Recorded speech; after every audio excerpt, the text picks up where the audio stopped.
There's a little black spot on the sun today. In 1983, one of the biggest bands in the world released a haunting song filled with strange images. A dead cellman in a waterfall, a black spot on a sun, and a skeleton choking on bread.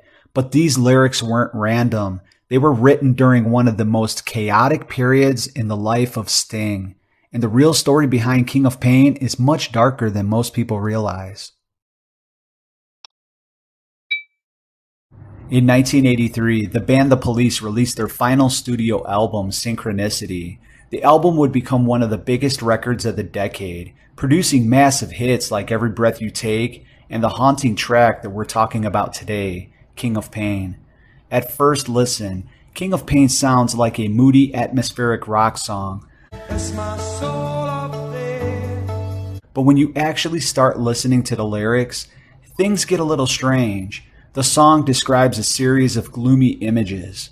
There's a little black spot on the sun today. There's a black hat caught on a high tree top. There's a dead cellman frozen in a waterfall.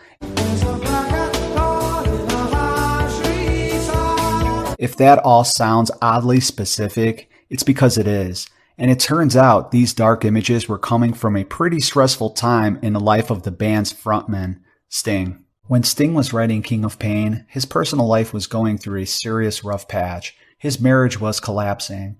At the same time, Sting had begun a relationship with Trudy Styler, who just happened to be his neighbor, which is not exactly a recipe for peaceful home life. The breakup became messy and very public. And during this emotional chaos, Sting retreated to write songs. That's where King of Pain began to take shape. Basically, instead of writing a normal breakup song, Sting decided to write something more poetic and a lot more gloomy. King of Pain is famous for its unusual lyrical style. Instead of directly describing heartbreak, Sting used a series of bleak images from nature. A dead cellman in a waterfall, a skeleton choking on a crust of bread.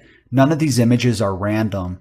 They represent different forms of struggle or suffering. And Sting eventually connects them all to himself with the line, "My soul is painted like the wings of butterflies. Every day I'm growing closer to the King of Pain." Which is basically a poetic way of saying, yeah, life is not going great right now. But the interesting thing is that the song never clearly explains what's happening. Instead, it lets listeners connect the emotional dots themselves.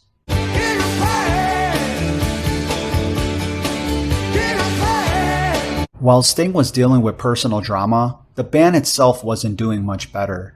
By the time they were recording Synchronicity, tensions inside the Police were at all-time high. The band had been together since the late 1970s and had already become one of the biggest rock groups in the world. But success had also created serious friction between the members. Drummer Stuart Copeland and Sting frequently clashed in the studio, and guitarist Andy Summers often found himself stuck in the middle. In fact, things got so tense during the Synchronicity sessions that the band sometimes recorded in separate rooms just to avoid arguments. Imagine trying to record a hit album while actively avoiding your bandmates. Not exactly a relaxing work environment.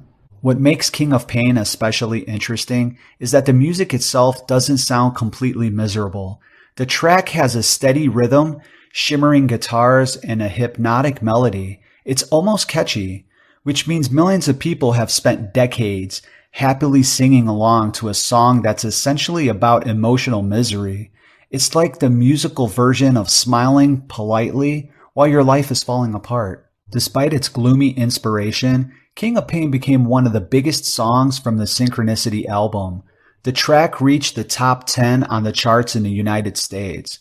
And over time, it became one of the most recognizable songs in the band's catalog. Fans were drawn to the mysterious lyrics and haunting atmosphere. And even today, the song still stands out as one of the most unusual rock hits of the 1980s. Ironically, Synchronicity would also become the final studio album by the Police. Shortly after its release, the band went their separate ways. Sting launched a hugely successful solo career, while the other members pursued their own projects. In other words, the band broke up at the absolute peak of their fame, which somehow makes King of Pain feel even more fitting. Because when you listen to it today, the song almost sounds like a snapshot of the band and the songwriter going through a turbulent moment in time. King of Pain may not be as widely discussed as some of the other songs on the album, but it remains one of the most atmospheric and emotionally layered tracks that the Police ever recorded.